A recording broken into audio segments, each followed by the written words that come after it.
Hi, my name is Rachel and I live here in this woodland with my husband and my daughter Grace. I'm going to talk to you today about the 4 steps to getting off the grid, and I'm going to finish this walk. I'm walking my dog Luna at the moment, and once I finish that I'm going to head inside and we'll get started.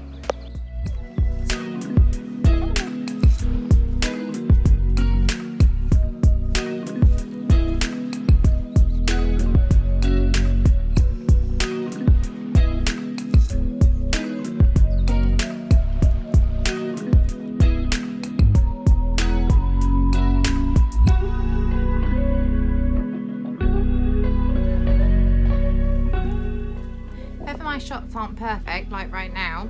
Let's just have a look at what we're up against.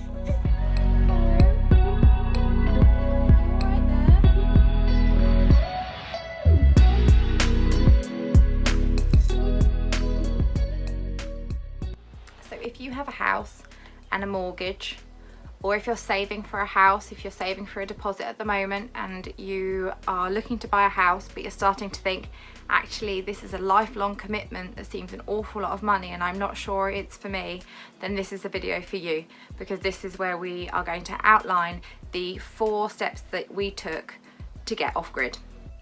So number 1 is land.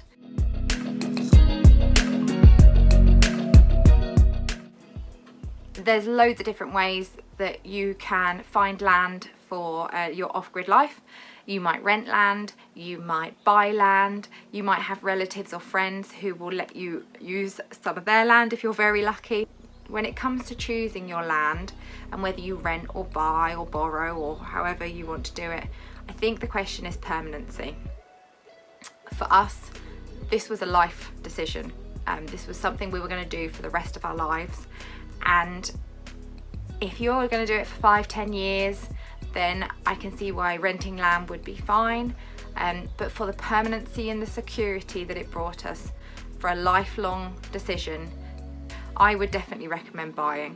And the reason is really that it just gives you the security that that is yours and no one can take it away from you. You can build on it year on year and you know you're going to be there for the long haul.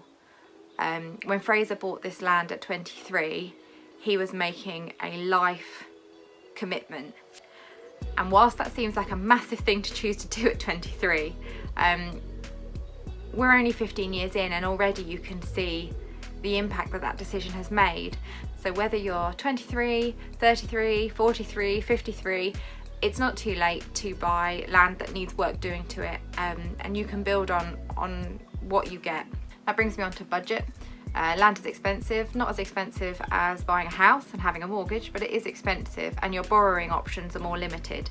So there's not the same options as just buying bricks and mortar. Land is trickier to get support with your finances. And I know that Fraser had to take a loan to buy this piece of land rather than being able to get a mortgage or anything like that.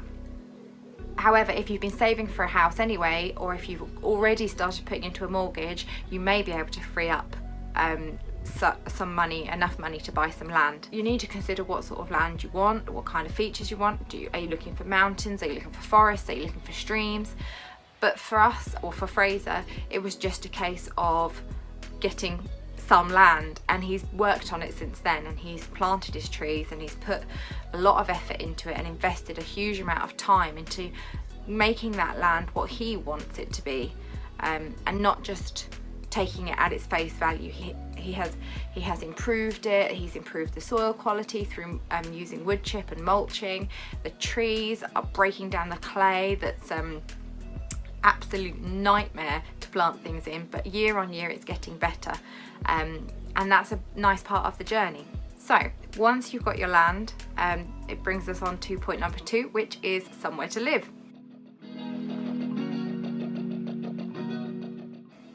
So again, like all aspects of off-grid life, this can take many forms. We chose to live in a mobile home for now. We would love to build one day. Depends if we're allowed, so we'll see. You might want to build a tiny house. There's a lot of those on YouTube at the moment, and a lot of people are choosing to build tiny houses on like trailers so that they can be moved around, which helps with planning issues and permission issues. So that could be a really good idea. You might have a caravan, you might buy a yurt. There are lots of different options and lots of different things you can live in, and if you want ideas, then definitely have a look on YouTube, because there are so many alternative lifestyles that are being covered out there, so many different things and different options that you could go for. So don't get het up in bricks and mortar straight away. And also, your first dwelling, I won't say house, your first dwelling doesn't have to be your final dwelling. I think part of off-grid life is accepting that it is a journey, and I don't know if we will ever be finished because you are continually improving on what you've got. But the beauty is that you can do that, whereas sometimes with a non-off-grid life, you can't improve on your public services. You're limited as to how much you can improve your living situations in your house. There's just those restrictions that aren't there when you are living off-grid. So you've got your land, you've chosen your dwelling, and if you've moved in by this point, you're probably pretty uncomfortable because the next point, point 3, is infrastructure.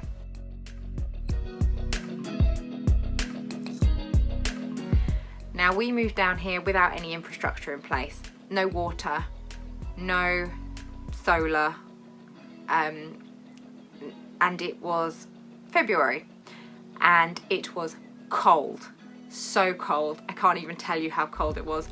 We didn't have Grace at the time, it was just me and Fraser and our dogs, and we would sleep in a bed by the fire all together because we were unfortunate that we had that winter had a real snap in its tail that year, and it was freezing, below -10 some nights, and it was cold. We had no flushing toilets, no running water, and it was rough. It was rough. But as we moved into spring, we started to get things in place and it wasn't so bad. So you'll want to think about your water. Will you collect rainwater? Will you have a borehole? Boreholes we won't touch on too much because that's a bit of a sore point. We'll come back to that one day.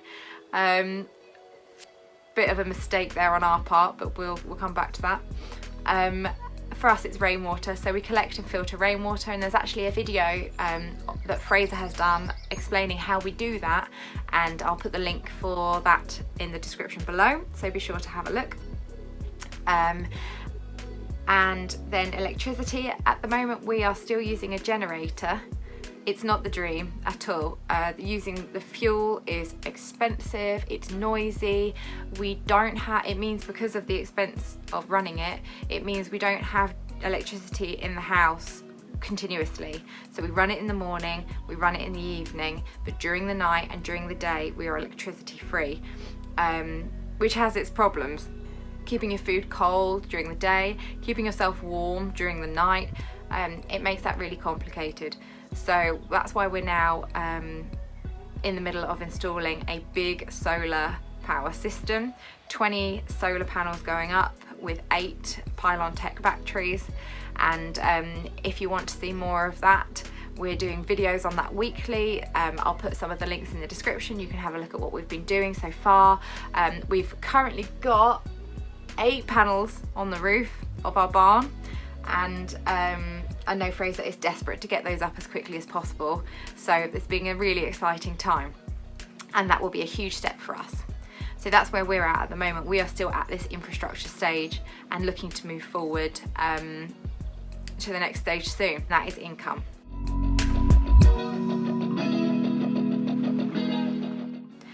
One of the hardest things that Fraser and I have found is balancing this off-grid life with working full-time. Fraser's a tree surgeon with his own business, and I'm a teacher when I'm not on maternity leave. Working full-time jobs and living off-grid are not terribly compatible. Things like everyday jobs just take that much longer, and there are so many extra jobs, and I think I might do a video on that if you'd be interested to know the additional jobs of living that you get when you're living off grid, let me know in the comments, because I think that's something that I will talk about in the future. But it's just, you're in a woodland, there's mud, and then you have to get out the house on time to your job, and people have no idea, and it's challenging. So our fourth point is income. Moving away from those full-time jobs and looking to use your land and use your life in order to generate income so that you do not have to work full-time, because that is the dream. So you might do that through growing and selling food. We talked before about food forests and permaculture, or you may have polytunnels and glass houses and grow food, and excess food you can sell. You might go into livestock, chickens or other animals, you could do that. You may look to share expertise. So you may look to do courses and actually have people come to your land and share what you're doing and share your journey, which is exciting. You may do a YouTube channel and share your ideas that way, because there is an interest in this life, and there are people who are looking to get away from their normal life and the binds of having a mortgage. People want to be mortgage free. So yeah, that's the 4 points. You need your land, you need your dwelling, your house that you're going to live in, then comes your infrastructure, and that bit between getting your house, moving in and having your infrastructure, that's the time that can get a little uncomfortable if you move before you've got that in place, but it's all part of the fun. And then it's looking at your income and choosing how you want to make money, and in order to cut down the hours that you have to work and spend more time on your beautiful land in the life that you've chosen to live, away from the daily grind of on-grid life. So that's an overview of how we do it. It's definitely not the only way, like I've said, and it's just the way that at the moment has worked for us in our life. So here's my question for you. Do you live off-grid? And if so, what does it look like for you? How is it similar to us, or how is it different? Or is it your dream to live off-grid and it's something you're thinking about? Do you have a plan, and what does that plan look like? Any questions or any comments, please add them to the comments below and we'll get back to you. If you would like to follow our journey, then consider subscribing. Like I said, we are right in the middle of a big solar power project at the moment, and if you want to see how that shapes up, then we would love for you to join us on our journey. That's all from me. Thanks for watching, and I hope we see you again soon. Bye.